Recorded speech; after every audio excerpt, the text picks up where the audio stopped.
네, 안녕하세요. 세계금융연구원 조영욱 센터장입니다.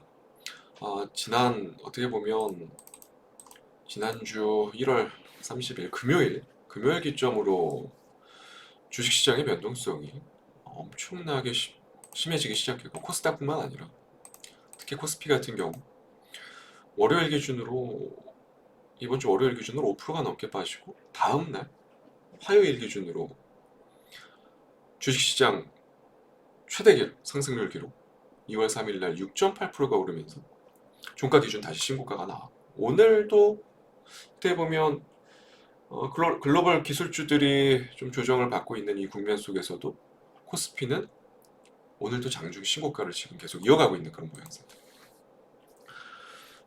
AI에 대한 광범위한 모멘텀들이 아직까지도 완벽하게 훼손되지 않았다라는 증거고, 결국에. 근데 문제는 이제 뭐냐면, 코스피 같은 경우는 사실상 삼성전자, SK하이닉스, 현대차, 시가총액 1위, 2위, 3위 기업들, 그들 같은 경우는 이미 보유자 영역이다 보니까 그들을 제외한 신규 매수의 자리를 좀 찾아봤을 때 솔직히 빈틈이 썩 보이지 않는 상황입니다.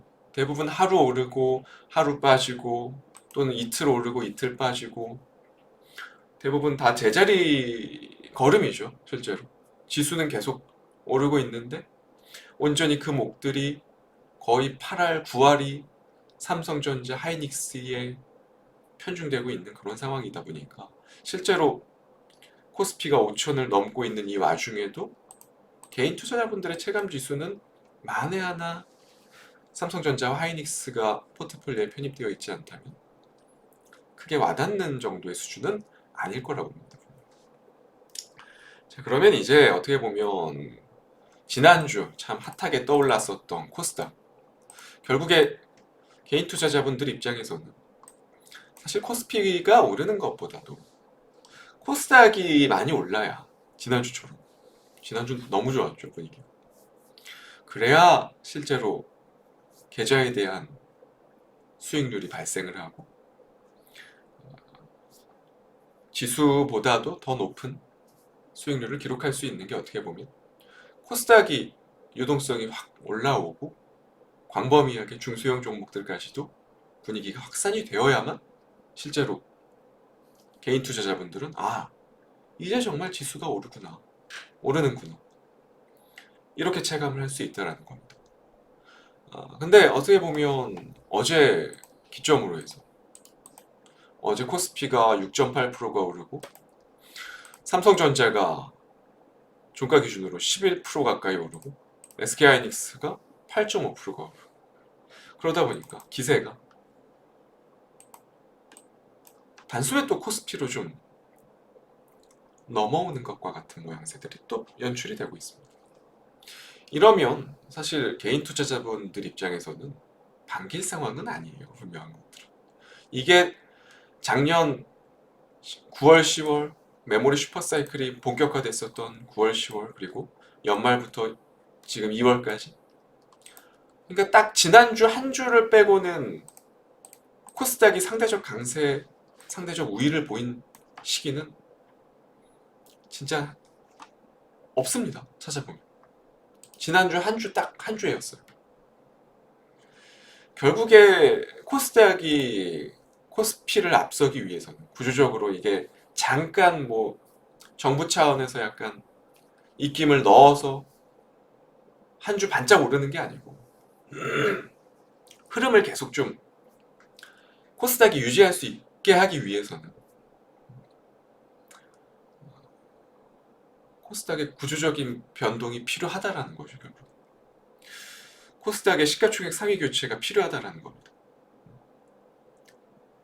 결국 과거 그랬듯이 바이오, 2차전지,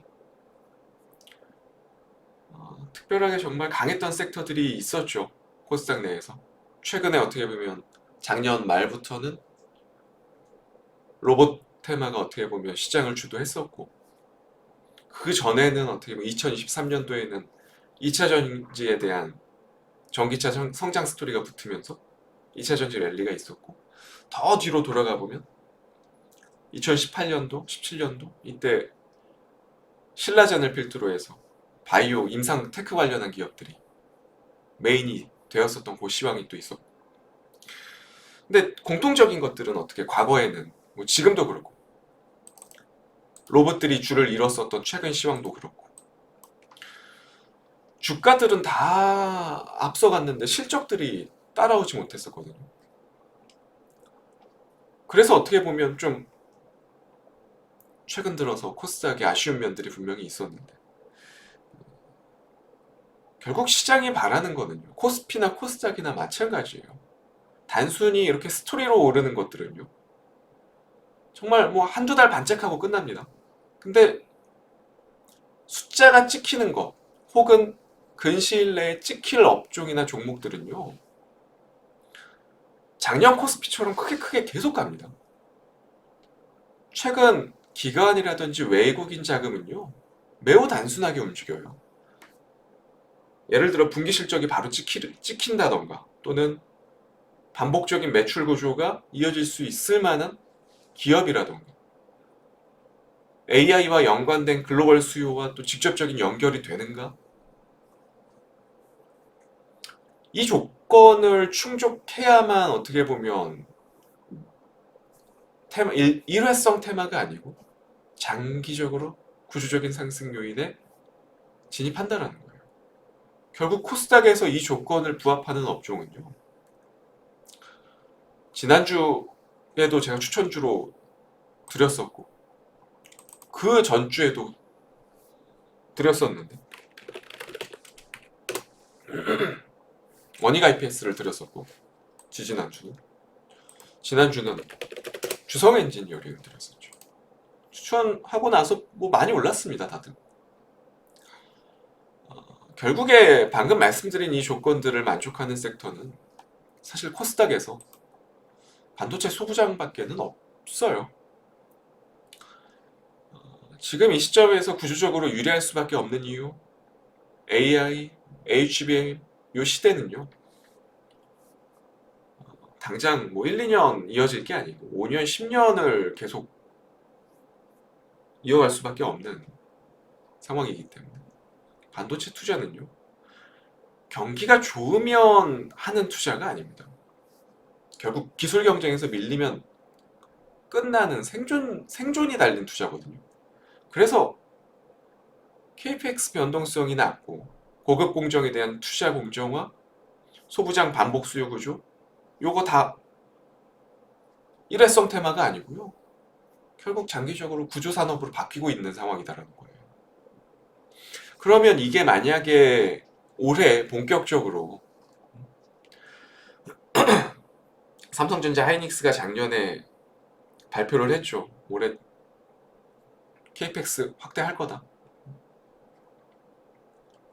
그렇게 되면 결국 올해는 코스닥에 대한 리더 섹터가 교체 가능성이 충분히 있다는 거죠.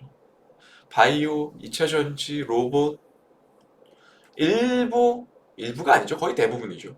거의 대부분의 고밸류 종목들은요. 앞으로 자연스럽게 밀려날 거고요. 실적 기반의 소부장 기업들이 시총에 대한 상위권을 대체하는 그런 시기가 어떻게 보면 올해 나타날 가능성이 가장 높다는 겁니다. 한 종목의 폭발이 아니고요. 여러 소부장 기업이 동시에 체급이 성장할 수 있을 만한 그 시기가 도래할 수 있다는 거예요. 올해. 현실적인 시나리오입니다. 이게 어떻게 보면. 코스닥이 1500, 1600, 1700을 가기 위해서는 그래야만 하고요. 실제로. 그러지 않고 지금처럼 숫자가 따라오지 않는 기업들이 계속 시가총액 상위권에 놓여 있는다? 그거는 계속 작년과 마찬가지로 올해도 코스피의 상승이 이어진다라는 의미거든요. 그런 관점에서 사실 지금 3주 연속인데 오늘도 반도체 소부장 종목을 하나 가지고 왔습니다. TCK. 반도체 공정에서 어떻게 보면 부품 기업인데 필수 소모 부품이죠. 고순도 흑연이라든지 SIC라든지 이러한 부품을 글로벌 기업에다가 공급을 하고 있는데 이게 왜 구조적으로 유리하냐면 얘네들이 선단 공정이라든지 결국 HBM 쪽들이 지금처럼 수요가 유지가 된다면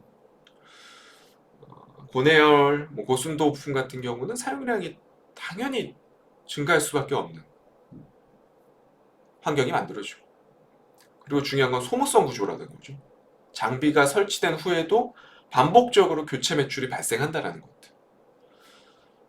가장 중요한 거는 삼성과 하이닉스, 그 외에도 글로벌 반도체 기업들의 고객 기반이라는 것들. 수요 안정성을 확보하고 있다는 거죠, 결국에.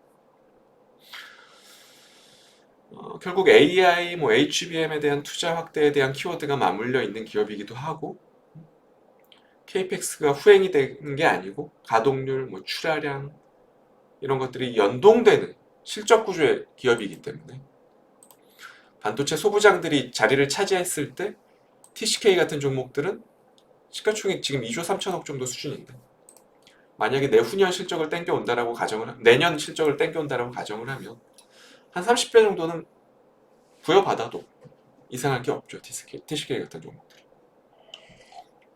그러면 시가총액이 2조 대는 아직은 좀 많이 싸지 않나. 자산가치 측면에 있어서도 다른 소부장 기업들과는 다르게 조금은 매력이 있는 구간이고, 요즘. 그런 측면에서 오늘은 장비 쪽보다는 좀 부품 쪽을 하나 가지고 왔습니다. 오늘의 공략주 TCK였고요. 다음 주 이 시간에 또 좋은 종목 가지고 찾아뵙도록 하겠습니다. 감사합니다.